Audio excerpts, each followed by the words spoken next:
Hi, I'm going to make a quick little reference video on how to open an Apple iPod Touch 3G.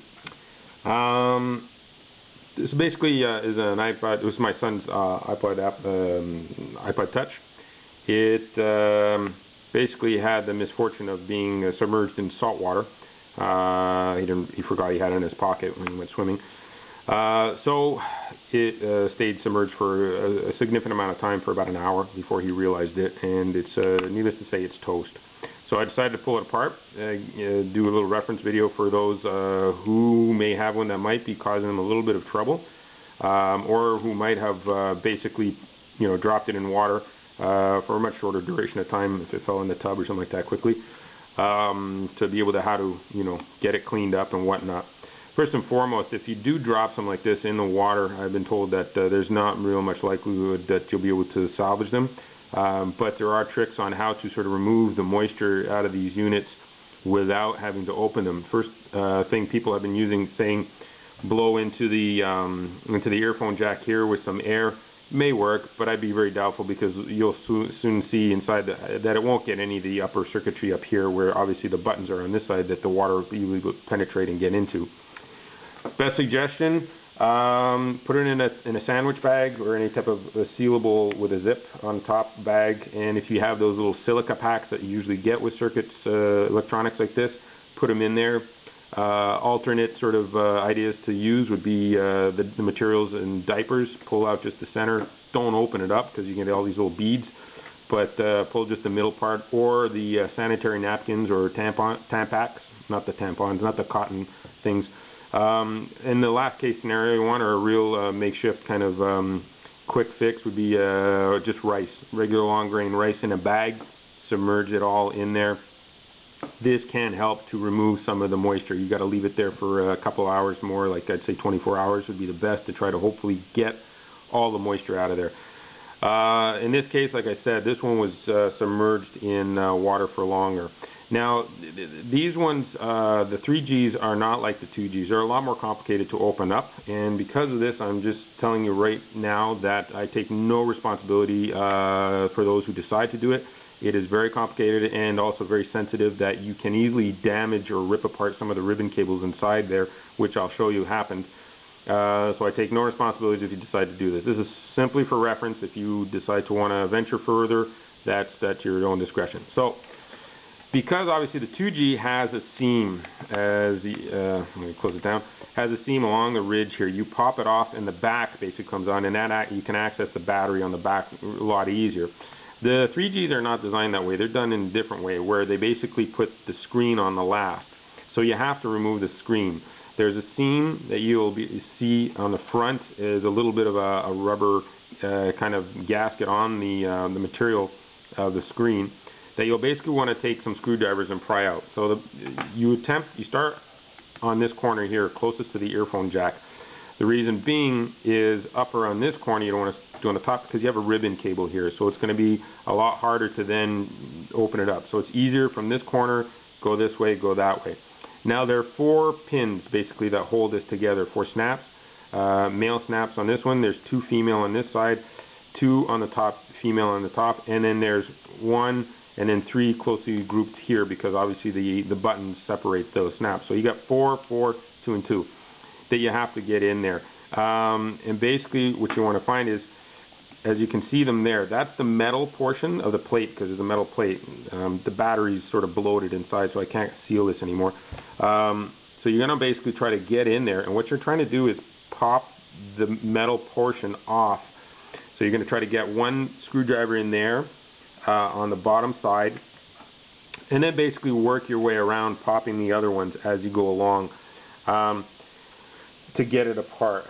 Here, I'm just going to show you what they look like. I'll pull it apart. I've already done this previously, because it is a little bit of a hassle to do, and I don't want to waste time here showing you guys. So you can see the male portion parts right here that connect up there, and here is the metal plate. You can easily see them. Well, you saw them better before. Where are they there? There are 1 here, 1 here, 1 here, and 1 there. So these are like little metal spring clips that you want to pop off. As you're doing this, be careful though, because as you can see, when you pull it off, the screen is right there, and I'll show you on mine what I had done because I didn't realize this.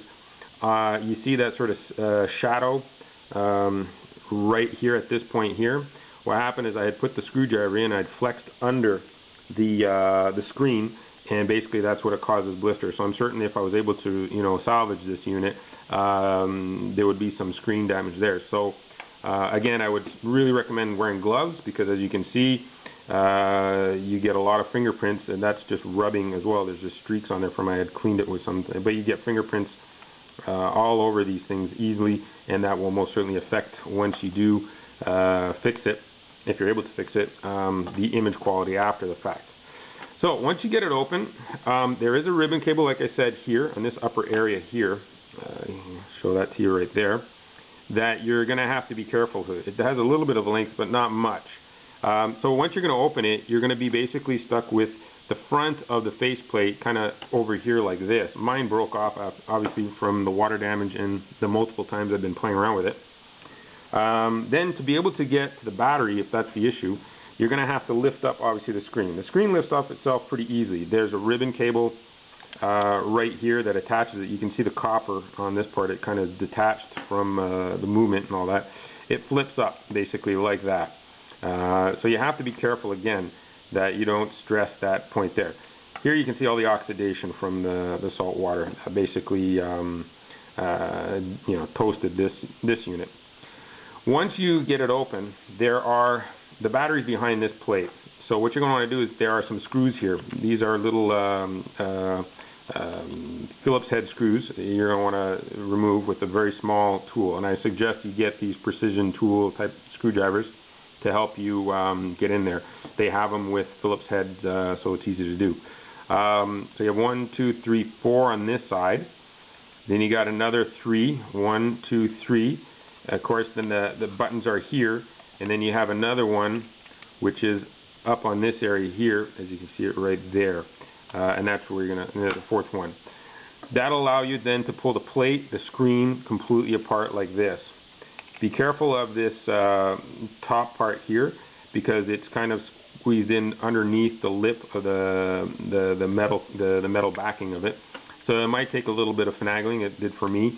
And so pull it gently out, up and outwards. So this gives you basically then access to the back, which is where the battery pack is hidden. You have 2 ribbon cables. This is to the battery, and the ribbon cable over here is to the screen.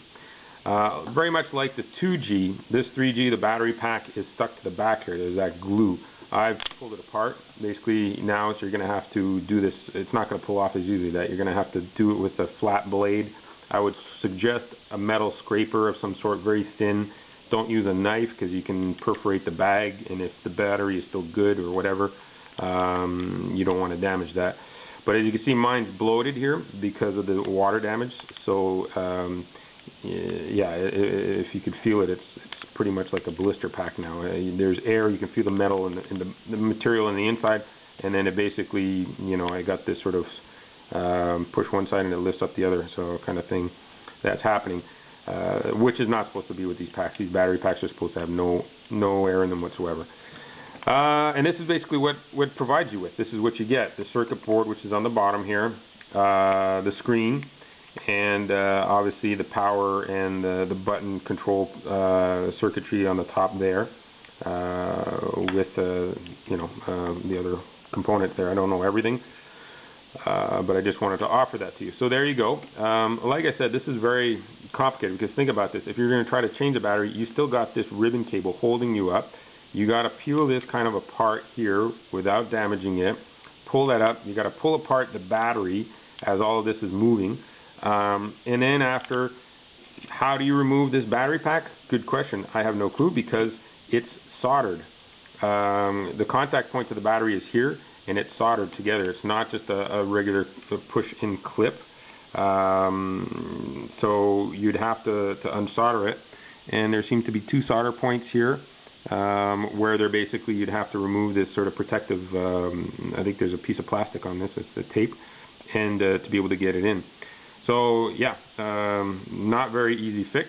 There's also some electronics on the battery. Obviously that's probably for the battery management. So I don't think you can pull it off from the top. Let me see if I can get a better view of it there. Here it is. You see the circuit board right there. So you can't just sort of unplug it here. This is all one unit. I'm certain they make the whole battery kit like this. I haven't sort of seen of a simpler way to do it. So I would not recommend you play with this unit yourself, simply because it is a lot more, it seems to be sensitive to a lot of other things. You can easily, or too simply, or let's say simpler, that's a good word, damage things. Wear gloves, like I said, because you just put the fingerprints all over things, and even on the inside of the screen, which you don't want. So yeah, that's my recommendation. That's pretty much, I think, the end point. What else did I want to talk about this thing? That's it. Yeah. So there you go. If you're lucky, send it to a company. I'll do a little bit of a plug here for one place that I called because I wanted to get some information. iRepair.ca. They seem to repair all of these units, the 3Gs and the 2Gs. They seem to be able to do that for a fairly nominal fee. You send it in, prepaid obviously for shipping, and then they'll look at it for free, and then they'll give you an idea of what you can do. The guy basically told me when I talked to him on the phone that it wouldn't be worth it. Don't send it in, save your money, because he says salt water in for an hour. He says it's guaranteed it's toast, and as you can see, it's the battery it's toasted and all the oxidation that's gone. So there's no salvaging this whatsoever.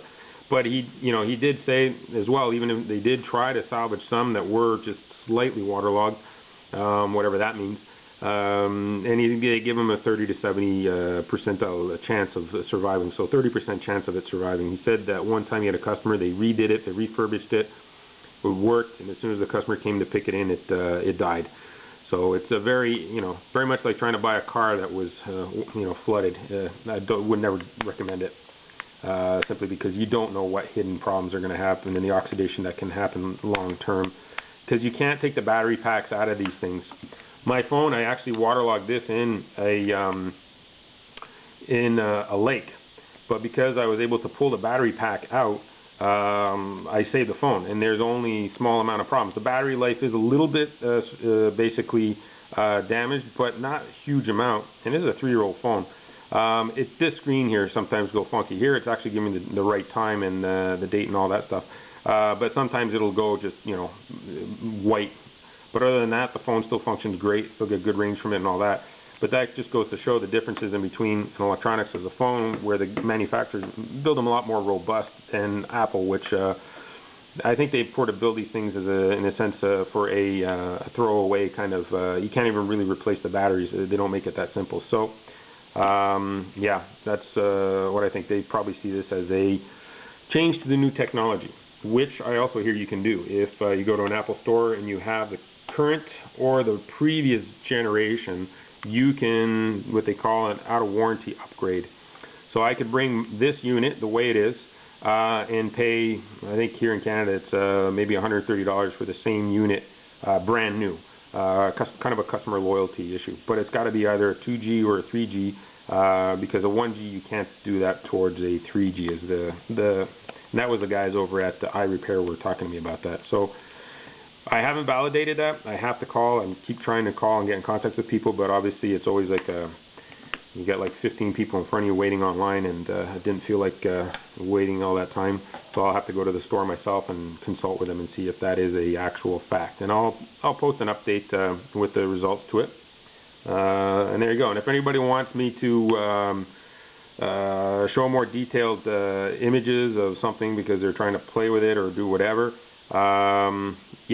most certainly give me an email through YouTube, and I'll be more than happy to do that for you. So there you go. Hope this